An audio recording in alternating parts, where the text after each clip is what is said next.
નમસ્કાર વિદ્યાર્થી મિત્રો, હું શ્રેયસ વિદ્યાલયથી કિરણબેન. આજે આપણે ધોરણ 10 ગુજરાતી માધ્યમ વિષય સામાજિક વિજ્ઞાન વિષયાંક પ્રકરણ 9 વન અને વન્યજીવ સંસાધન ભાગ 1, જેમાં વિદ્યાર્થી મિત્રો આપણે વન એટલે શું, જંગલ એટલે શું, વનોનું વર્ગીકરણ અને વન સંરક્ષણ માટેના ઉપાયો તેમજ જૈવ વૈવિધ્ય વિશે વિસ્તૃત માહિતી મેળવીશું.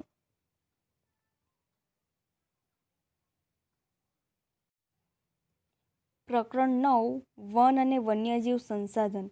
વિદ્યાર્થી મિત્રો, આપણે આ પ્રકરણમાં વન એટલે કે જંગલો એટલે શું, જંગલોના પ્રકારો, ત્યારબાદ વન્યજીવો, ત્યારબાદ જંગલો અને વન્યજીવોનું સંરક્ષણ અને તેના ઉપાયો વિશે વિસ્તૃત ચર્ચા કરવાના છે. તો માનવીનું અસ્તિત્વ, પ્રગતિ અને વિકાસ સંસાધનોને આભારી છે. માનવી સંસાધનોનો ઉપયોગ જ્યારથી સંસાધન તરીકે તેણે જાણકારી પ્રાપ્ત કરી છે ત્યારથી તે સંસાધનોનો ઉપયોગ કરતો આવ્યો છે પોતાની જરૂરિયાતોને પૂરી કરવા માટે, જેમાં જંગલો એ અતિ મહત્વનું સંસાધન ગણવામાં આવે છે. જંગલોનો સામાન્ય અર્થ આપણે કરીએ તો વૃક્ષો, ઝાડી ઝાખરા કે ઘાસનો સમુચ્ચય, જેને આપણે જંગલ તરીકે ઓળખીએ છીએ. કુદરતી વનસ્પતિમાં એ જ વનસ્પતિને સમાવી શકાય જેનો ઉછેર માનવીની સહાય વિના કુદરતી રીતે થયો હોય, તેને અક્ષત વનસ્પતિ કહેવામાં આવે છે.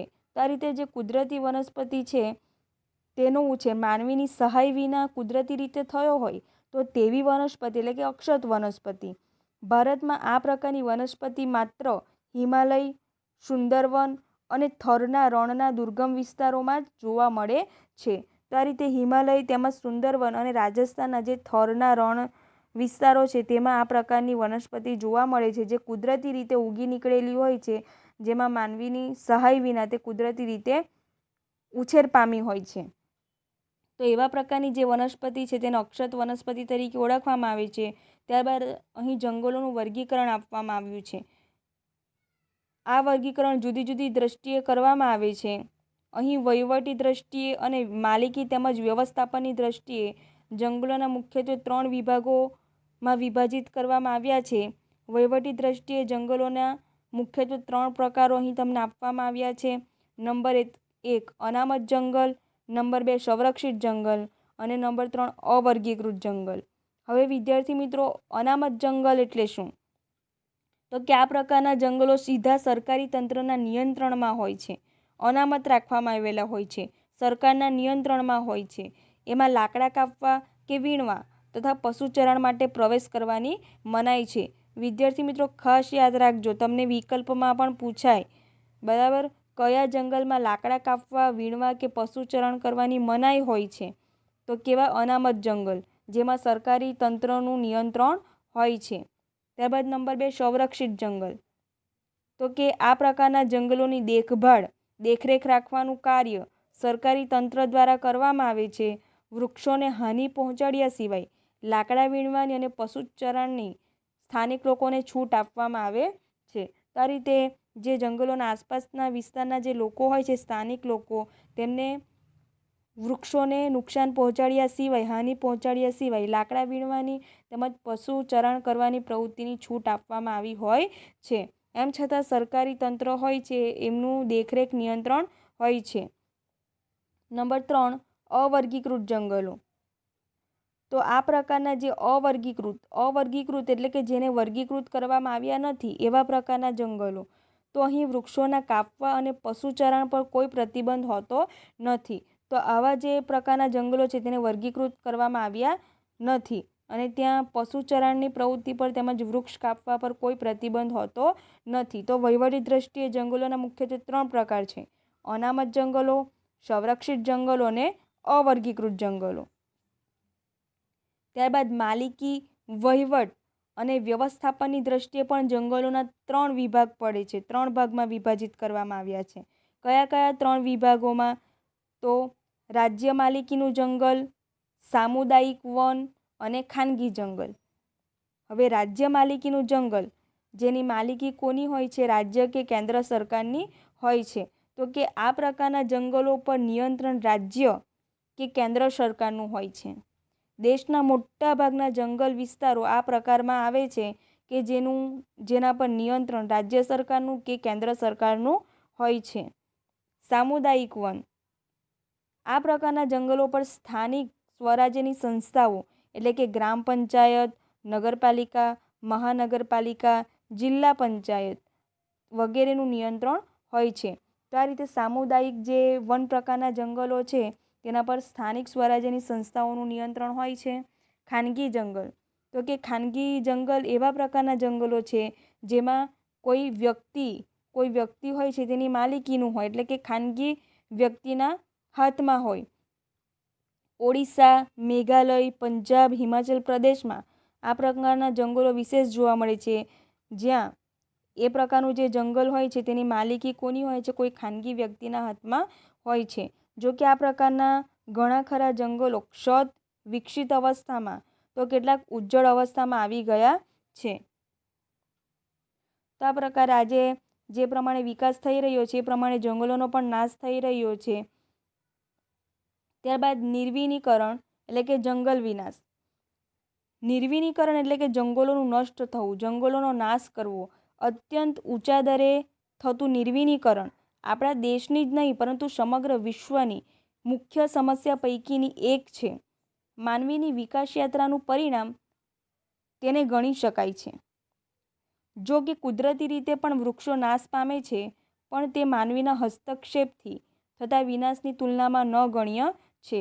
તો આ રીતે માનવીની વિકાસ યાત્રાનો પ્રારંભ જ્યારથી થયો ત્યારથી તે વૃક્ષોનો નાશ કરતો ગયો છે.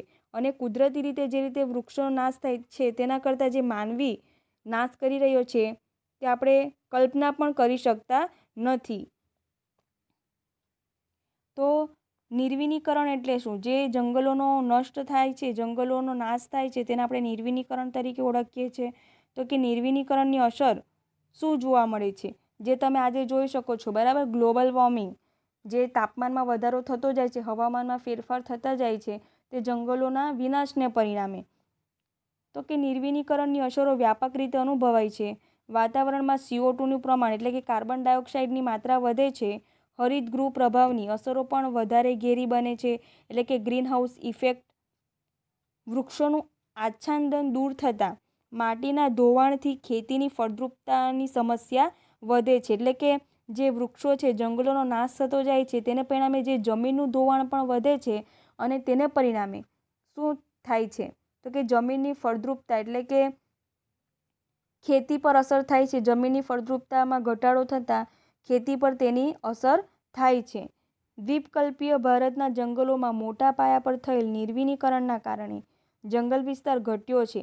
વિદ્યાર્થી મિત્રો, જે દખ્ખણનો દ્વીપકલ્પીય પ્રદેશ છે ત્યાં પણ મોટા પ્રમાણમાં જંગલોનો નાશ થઈ રહ્યો છે. જે પુલો, બંધોનું નિર્માણ થઈ રહ્યું છે, તો કે માનવી પોતાના વિકાસની આંધળી દોટમાં આ રીતે કુદરતને નુકસાન પહોંચાડી રહ્યો છે. વળી અનેક સજીવોએ પોતાના કુદરતી આવાસો પણ ગુમાવ્યા છે. તો આ રીતે જંગલોનો વિનાશ થવાને પરિણામે જે જંગલો એ વન્યજીવોનું નિવાસસ્થાન ગણવામાં આવે છે, તો જે જંગલી પ્રાણીઓ છે તે પોતાનો આશ્રય ગુમાવી રહ્યા છે. તેને પરિણામે આજે જે વન્યજીવો છે તે રહેઠાણના વિસ્તારો છે તેમાં તે તરફ આવી રહ્યા છે.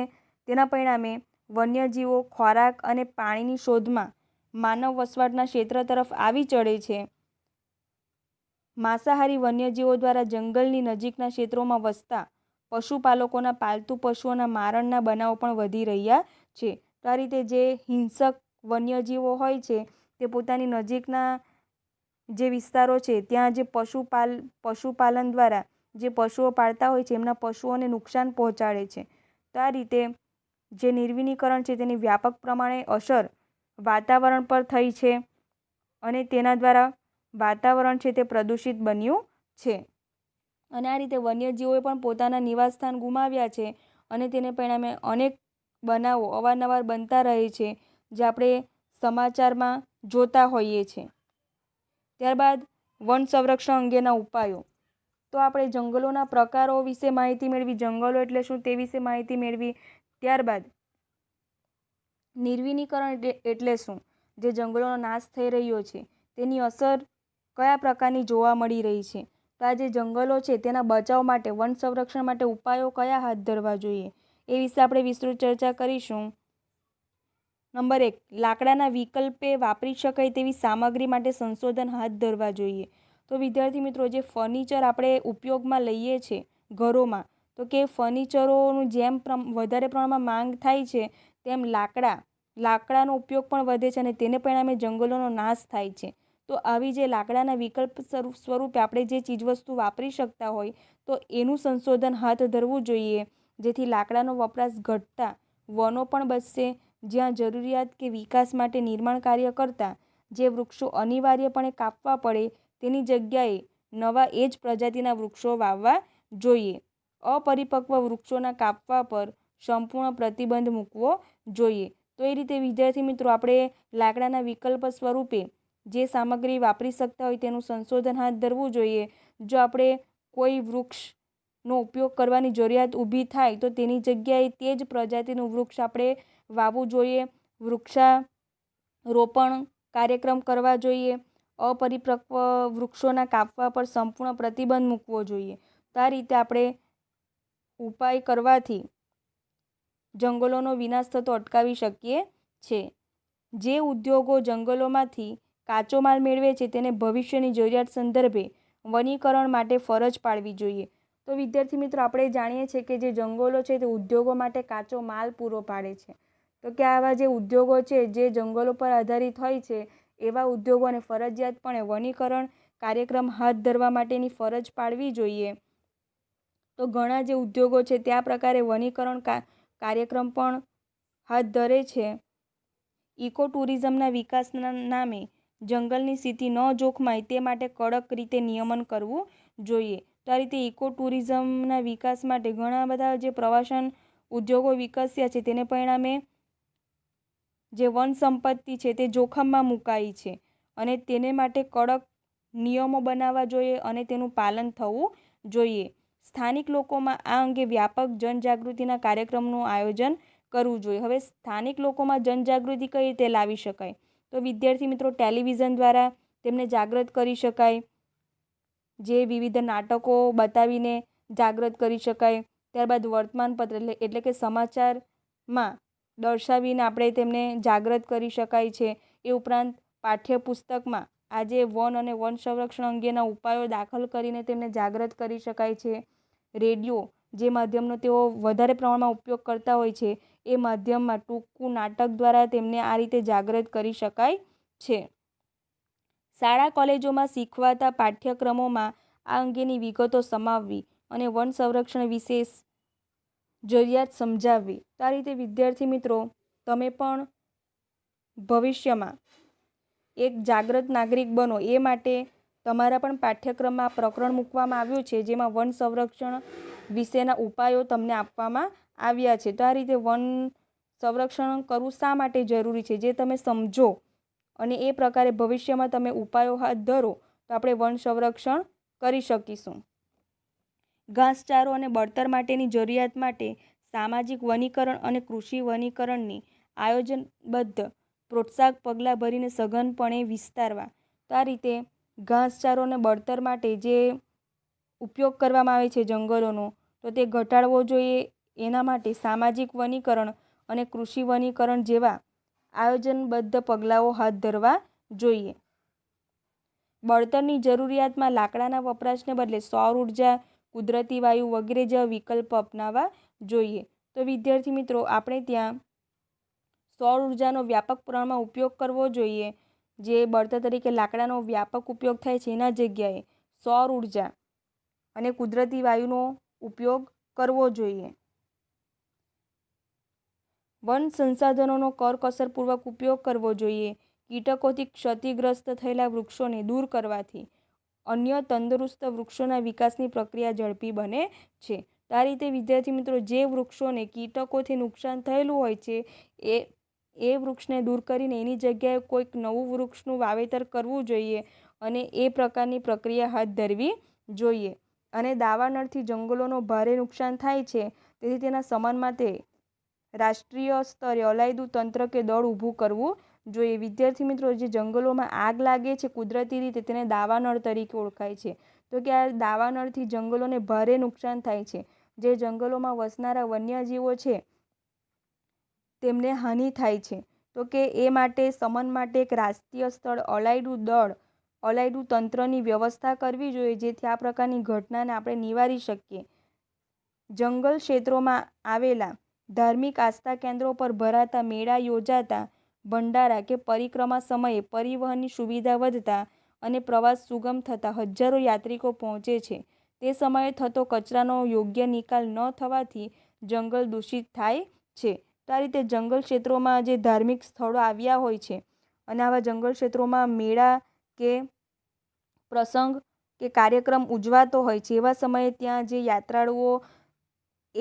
યાત્રાળુઓ જાય છે અને તેને પરિણામે ત્યાં કચરાઓ ગંદકી કરે છે અને એને પરિણામે જંગલ દૂષિત થાય છે. તો એ પ્રકારની પ્રવૃત્તિ પર પણ નિયંત્રણ હોવું જોઈએ. ત્યારબાદ પશુચરણ માટે અલાયદા વિસ્તારો રાખવા જોઈએ. તો આ રીતે જે પશુચરણ માટે જંગલોનો ઉપયોગ કરવામાં આવે છે, તો એ માટે એક અલાયદો વિસ્તાર રાખવો જોઈએ. તો આ પ્રકારે ઉપાયો કરવાથી આપણે વન સંરક્ષણ કરી શકીએ છીએ. તો કે વન સંરક્ષણમાં મહત્વમાં જે ઉપાયો છે તે પરીક્ષાની દ્રષ્ટિએ ખૂબ જ મહત્વના છે. તો પરીક્ષાની દ્રષ્ટિએ ખૂબ જ મહત્વનો પ્રશ્ન છે. આજે ને આજે જ વન સંરક્ષણના જે ઉપાયો છે તે મુદ્દાવાઇઝ તમારે તૈયારી કરવાની. ત્યારબાદ વૈવિધ્યસભર વન્યજીવ. હવે વન એટલે શું? વનનું વર્ગીકરણ જોયું, ત્યારબાદ તેના સંરક્ષણ માટેના ઉપાયો. હવે વનમાં રહેતા વન્યજીવોનું વૈવિધ્યસભર જીવન વિશે આપણે વિસ્તૃત ચર્ચા કરીશું. ભારતમાં આબોહવા અને ભૂપૃષ્ઠની દ્રષ્ટિએ ઘણી વિવિધતા જોવા મળે છે. તો વિદ્યાર્થી મિત્રો, જે ભારતમાં આબોહવા છે અને ભૂપૃષ્ઠ જે આવ્યું છે એની દ્રષ્ટિએ જે વન્યજીવોમાં પણ વિવિધતા જોવા મળે છે. આ ભૌગોલિક વૈવિધ્યના કારણે જીવજંતુઓ, પશુ પક્ષીઓ અને વનસ્પતિમાં વિવિધતા જોવા મળે છે. તો આ રીતે અલગ અલગ વિસ્તારમાં અલગ અલગ આબોહવા, વાતાવરણ, તાપમાન આવ્યું હોય છે અને તેને પરિણામે પશુ પક્ષી, જીવજંતુ, વનસ્પતિમાં વૈવિધ્ય જોવા મળે છે. કઈ રીતે વૈવિધ્ય જોવા મળે છે? તો કે વિશ્વમાં પશુ પક્ષીઓની લગભગ 15 લાખ જેટલી પ્રજાતિઓ છે. વિદ્યાર્થી મિત્રો, આ આંકડાકીય માહિતી યાદ રાખવાની છે તમારે, કારણ કે આવી નાની નાની બાબતો તમને વિકલ્પમાં પૂછાય, ખાલી જગ્યામાં પૂછાય, ખરા ખોટામાં પૂછાય. તો આવી બાબતો તમારે યાદ રાખવી ખૂબ જ જરૂરી છે. તો આ રીતે પશુ પક્ષીઓની લગભગ વિશ્વમાં 15 લાખ જેટલી પ્રજાતિઓ છે. તેમાંથી 81,251 જેટલી પ્રજાતિઓ ભારતમાં જોવા મળે છે. તો આ 15 લાખ જેટલી પ્રજાતિમાંથી 81,251 જેટલી પ્રજાતિઓ તો આપણા ભારતમાં જ આવી છે. જૈવ વિવિધતાની દ્રષ્ટિએ જોઈએ તો ભારત વિશ્વમાં 12મા સ્થાને છે. અહીં તમને પ્રશ્ન પૂછાય છે, જૈવ વિવિધતાની દ્રષ્ટિએ ભારત વિશ્વમાં કયા સ્થાને છે? તો વિદ્યાર્થી મિત્રો યાદ રાખજો, 12મા સ્થાને છે. ભારતમાં એશિયા, યુરોપ અને આફ્રિકાના 3 પ્રકારના વન્યજીવો જોવા મળે છે. આફ્રિકાના જરખ, ચિકારા, યુરોપીય વરુ, જંગલી બકરીઓ અને કાશ્મીરી મુર્ગ, દક્ષિણ પૂર્વ એશિયાના હાથી, ગિબન, વાંદરાની જે પ્રજાતિ છે ગિબન વગેરે જેવા જોવા મળે છે. ભારતના જૈવ વૈવિધ્યમાં કાળા રંગના રીંછ, એકશિંગી ભારતીય ગેંડો, હરણ, વિવિધ પ્રકારના સાપ, મુખ્ય પક્ષીઓમાં મોર, ઘોરાડ, બાજ, કલકલિયો, સુરખાબ અને સારસ જેવા પ્રાણીઓ જોવા મળે છે. તો આ રીતે આપણને પશુ પક્ષીઓ જોવા મળે છે આપણા ભારતમાં. હિમાલયમાં ઊંચાઈ પર જોવા મળતા હિમદીપડો અને ત્યાં જ શીતવનોમાં જોવા મળતું લાલ પાડા વિશિષ્ટ પ્રાણી છે.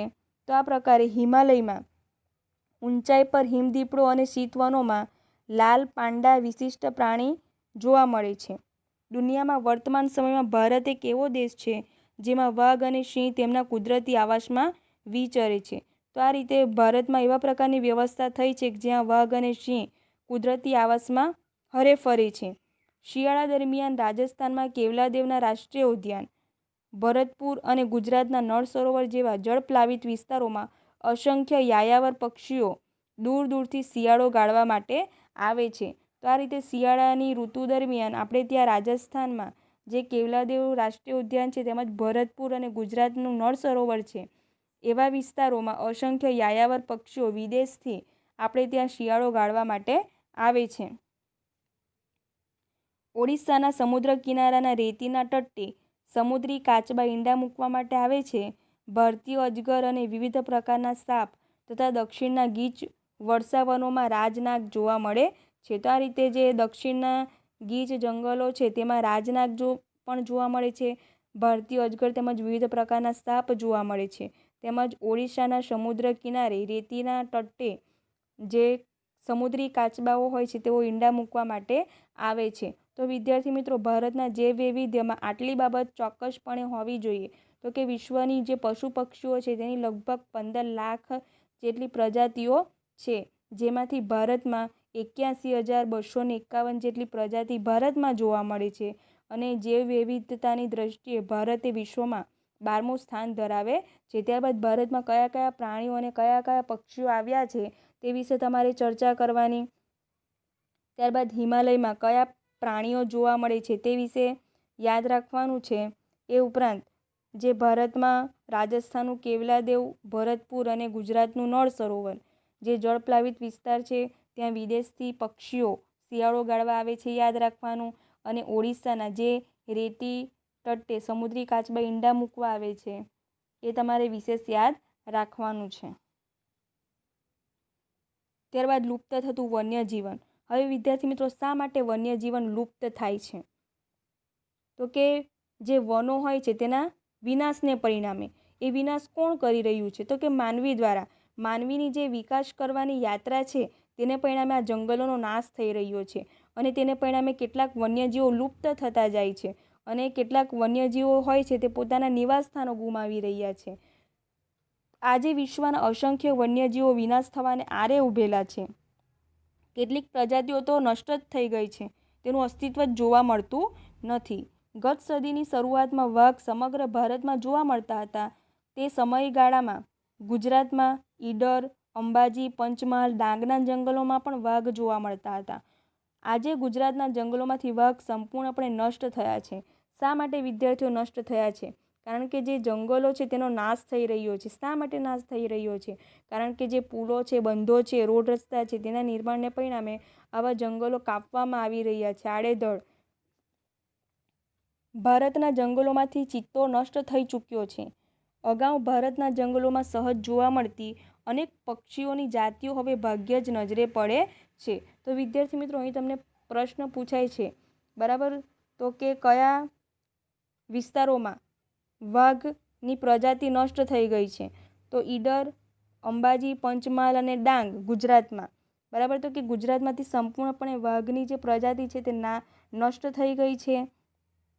એમાં ગીધ, ગુલાબી ગરદનવાળી બતક, સારસ અને ઘુવડ વગેરે ભવિષ્યમાં લુપ્ત થવાના આરે છે. કયા પક્ષીઓ ભવિષ્યમાં લુપ્ત થવાના આરે છે? તો વિદ્યાર્થી મિત્રો, આ પ્રશ્ન પણ તમને પૂછાઈ શકે છે. પૂર્વોત્તરના અરુણાચલ પ્રદેશમાં એક સમયે વ્યાપક પ્રમાણમાં જોવા મળતા મોટા ચિલોત્રા આજે સરળતાથી જોવા મળતા નથી. તો અહીં ચિલોત્રા જે શબ્દ છે એ પણ ખૂબ જ મહત્વનો છે. અરુણાચલ પ્રદેશમાં, બરાબર, ચિલોત્રા જે જોવા મળતા હતા તે આજે જોવા મળતા નથી. નદીઓના મીઠા પાણીમાં જોવા મળતા ઘડિયાળ એટલે કે મગર પ્રજાતિ અને ગંગેય ડોલ્ફિનના અસ્તિત્વ પર આજે ભારે સંકટ છે. શા માટે? કારણ કે આજે જળ પ્રદૂષણ પણ વધ્યું છે. ઓડિશા, ગુજરાત વગેરે રાજ્યોના સમુદ્ર કિનારે ઈંડા મૂકવા આવતા સમુદ્રી કાચબાઓની સંખ્યામાં પણ સતત ઘટાડો નોંધાયો છે. એક સમયે ગુજરાતની નર્મદા, તાપી, મહી અને સાબરમતી સહિતની નદીઓમાં જોવા મળતી જળ બિલાડી તે ક્ષેત્રોમાં લગભગ લુપ્ત થવાના આરે છે. તો આ સ્થિતિ અંગે આપણે ગંભીરતાપૂર્વક વિચાર કરવો જોઈએ. અને જે વન્યજીવો લુપ્ત થઈ રહ્યા છે, એમનો જે જંગલોનો નાશ થઈ રહ્યો છે અને એ દ્વારા જે વન્યજીવો છે તેઓ લુપ્ત થતા જાય છે. તો એને પરિણામે જે વન્યજીવોનો વિનાશ થઈ રહ્યો છે, તો તેના કારણો કયા છે તે જાણીને તેના ઉપાયો હાથ ધરવા જોઈએ. તો વિદ્યાર્થી મિત્રો, આજના મહત્ત્વના પ્રશ્નોમાં આપણે જંગલોના પ્રકારો વિશે વિસ્તૃત માહિતી મેળવી.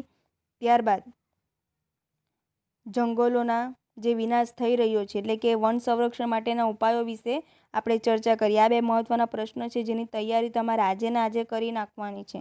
આમાંથી પ્રશ્ન પૂછાશે ને પૂછાશે જ.